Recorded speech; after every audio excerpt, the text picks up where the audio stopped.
At the Gurdwara Sikh Gurdwara, it seems like a typical Friday. Food being served on the lawn, people arriving for prayers. The topic of conversation, unavoidable. The arrest in the murder of one of the temple's key figures has brought a mix of emotions.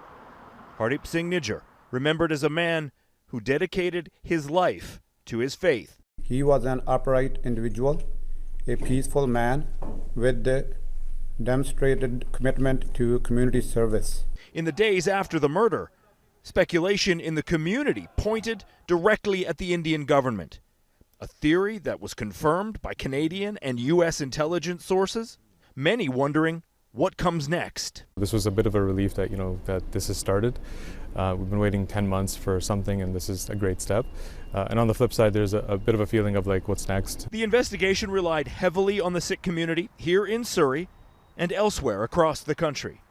People, in some cases, putting their fears of personal safety aside to relay information to the RCMP.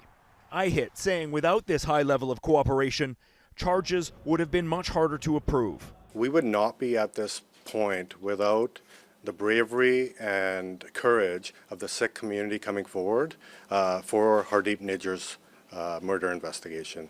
They were brave and courageous to come forward. While the local community is still digesting the news, Hardeep Singh Nijjar was a high-ranking member of the Khalistani independence movement, a group the Indian government labels as a terrorist organization. The leadership demanding accountability from both the Canadian and Indian governments. This is very clearly a part of a much larger conspiracy. While there is relief to hear about the arrests, there remains uncertainty about how long it will take to see justice done. Aaron McArthur, Global News.